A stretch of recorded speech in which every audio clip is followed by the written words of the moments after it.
Hi guys, so I'm here with another topic of general medicine to make it much more easier for you to study for your exams as well as for NEET. So the topic for today is something when a patient comes to you complaining of rash, redness, swelling, warm skin, and even some itching.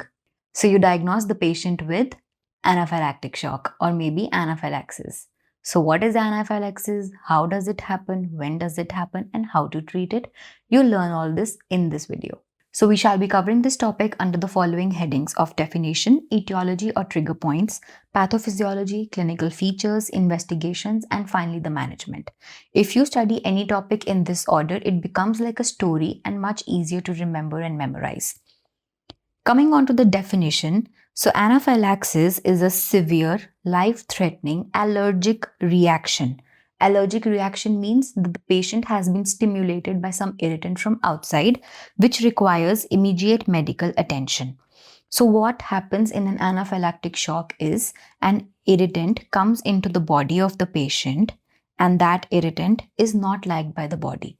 So the body responds against it in the form of vasodilation, which causes excess blood flow to that very site, which leads to redness, swelling. And now the irritant also causes some reaction with the T cells and the B cells, which causes itching, urticaria, and the formation of rash. And more blood supply means there is going to be more heat in that area, which leads to an increased temperature of that specific area. So anaphylactic shock causes systemic vasodilation, which causes low blood pressure and 30% lower than the bloodline. So the patient can feel dizzy also when he's in an anaphylactic shock. Now, what are the common triggers or causes which leads to anaphylaxis? So first and the foremost is the food we eat. You must have heard some patients are allergic to peanuts, nuts, soy, fish, eggs, wheat, etc. This, if consumed by the patient, leads to allergy. That is why the food is now being labeled as containing peanut or nuts or lactose or milk, because some patients are allergic to this, and anaphylaxis being a deadly situation, this must be mentioned on whatever we are consuming. Next, we can get insect bites and stings by bee or wasp that can also lead to a similar reaction. Also, certain medications like penicillin and NSAIDs cannot be accepted by all the patients. That also leads to an anaphylactic reaction, because any irritant which can be normal for someone can be an antigen for the other. And if an antigen enters the body, the immune reaction does happen. And that is what anaphylaxis is all about. Now, there are specific conditions in which anaphylaxis can occur.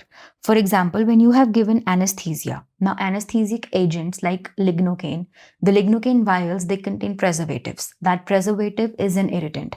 Also, the latex in our gloves, certain antibiotics, and certain neuromuscular blocking agents are some things which can cause anaphylaxis to happen. In every disease, we know certain situations happen where the cause is not ruled out. You can just not find the cause. That is idiopathic anaphylaxis. Now, you must have known whenever we get an injection for hepatitis or we got a COVID vaccines, everyone got that redness, swelling, inflammation in that area and fever, because that contains antigens for that very disease. So they act as antigen in the body and induce anaphylactic reaction. So vaccine-related anaphylaxis can be caused by varicella, MMR, hepatitis B, tetanus, influenza, and meningococcal vaccines. All these are common irritants and triggers which lead to anaphylaxis. Now, what exactly happens when one of the irritant or stimulant has entered the body? What is the mechanism?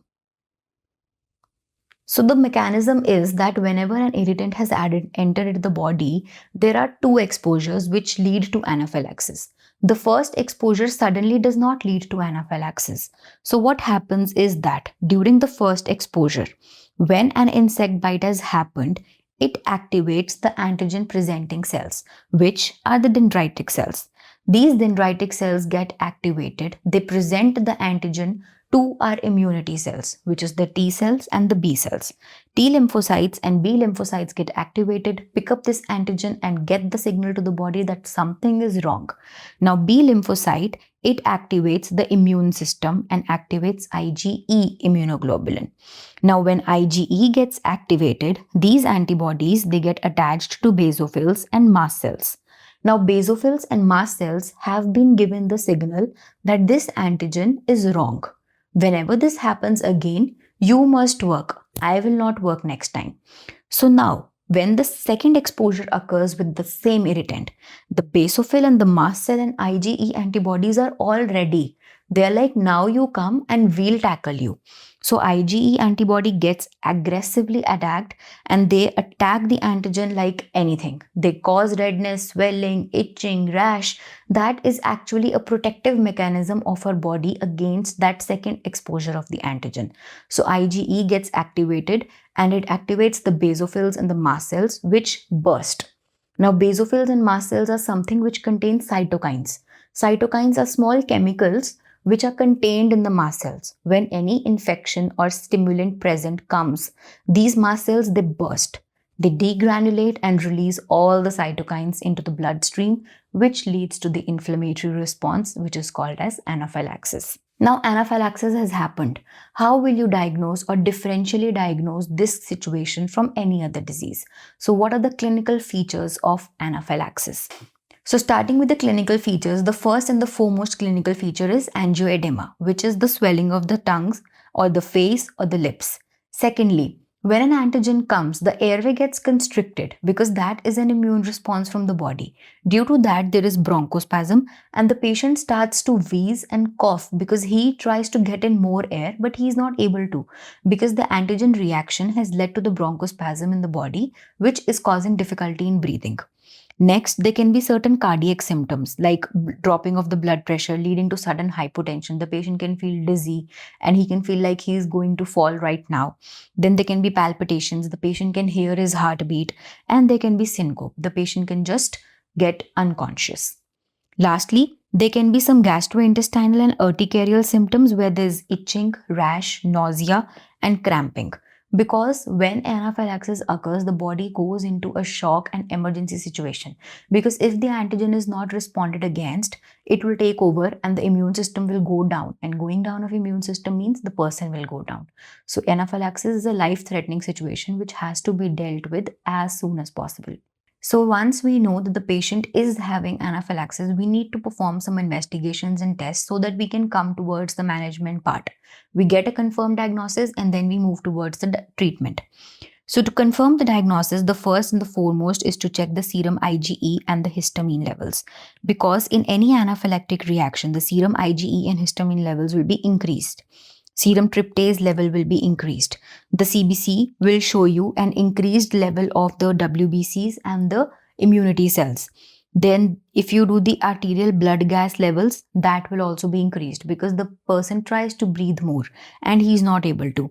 Then you must perform skin allergy testing for certain food items. There are certain tests where different foods are put on the skin and checked for if any itching, rash or urticarial symptoms appear. And then a chart is made where the patient is informed that you are allergic to so and so food items and you must not consume them because that can lead to anaphylaxis. So also some medications are treated in this way for patch test or skin test to check for allergy. And a very common agent which is found to be allergic for certain patients is penicillin. That is why the medical history is important for whenever we are doing any dental treatment. Penicillin, amoxicillin, this group of drugs is a very common group which we prescribe in dentistry. Therefore, medical history is important if the patient is allergic to anything. The dental consideration over here is that when a patient is being given local anesthesia, you must ask that have you ever received local anesthesia before for any dental procedure? If the patient says yes and the procedure went fine, completely good last time, it means the patient is not allergic to anything. But if the patient says that I have never gotten LA in my mouth, you must do a patch test because LA contains preservative which is sodium metabisulfite. That is a very common allergen. Any patient which has allergy to LA is because of this agent. So you must perform a patch test or intradermal patch test to confirm that the patient is not allergic to LA, and then only administer a local block or a nerve block. Now, after you have performed investigations, the patient is in anaphylaxis, everything is going above the charts. The first and the foremost treatment is supplemental oxygen. If the patient is not able to breathe, the body will not work and it will shut down completely. So the first treatment is supplemental oxygen. The second treatment and the first line choice drug for anaphylaxis is adrenaline or epinephrine.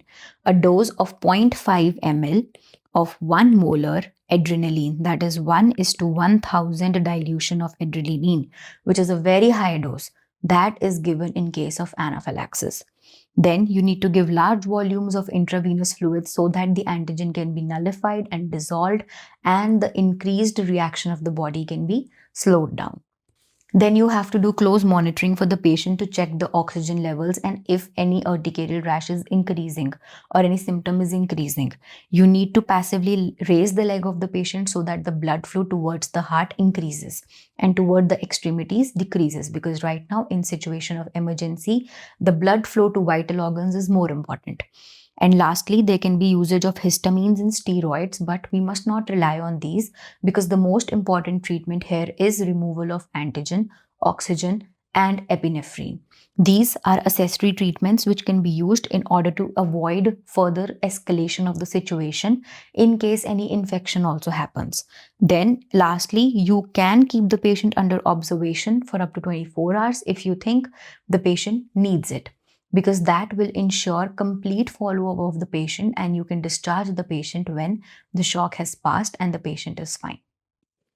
Now, if you think you're someone who would love to study this way in the form of pictures and exact representation of what is happening in any disease, including the pathophysiology charts and the clinical features with exact representation in photos, because photos always have better memory than text, then you must check out our mind maps on the apps of MediStudy Go, and also you must check out the videos which we have for GM and for other subjects on our YouTube channel. You must like them and subscribe them, and also comment for whatever video you want next, because maybe we can give you the video you want before the other videos. So you must check out our app and the YouTube channel. And before I sign off, I'm going to present to you a question which is a flashcard and an MCQ to solve. So now, what is the most important and first line drug in anaphylaxis? Now, if this could be an MCQ, I would write down oxygen, epinephrine, steroid, and antihistamine. What would you take? I know it will be a confusing question because here it's written first line drug. So oxygen is not a drug. So drug is epinephrine. So the answer to the question shall be epinephrine or adrenaline. Now, if suppose you were to attempt an MCQ, you're a student who's preparing NEET, MCQs are your go-to. You must prepare from MCQs on the app also. So if you have an MCQ which says that which of these is not a classical sign of anaphylaxis, so not or present or absent, these keywords must be noted down because these make the question tricky and produce negative marking. So which of these is not a sign? Urticaria, angioedema, bronchospasm, hypotension, hypertension. So we studied that there is vasodilation which causes decrease in the blood pressure. So obviously there's hypotension. Hypertension doesn't happen. So the answer to the question will be hypertension. So if you are a student who's preparing for NEET and also for your university exams, you want to do both, these mind maps and the app and the YouTube videos which we are posting are definitely going to help you. All the best for your studying, and do comment below this video if you'd like some topic to be covered first or if you have any doubts. You're always welcome to reach out to us for all your doubts and queries at MediStudy Go. Thank you.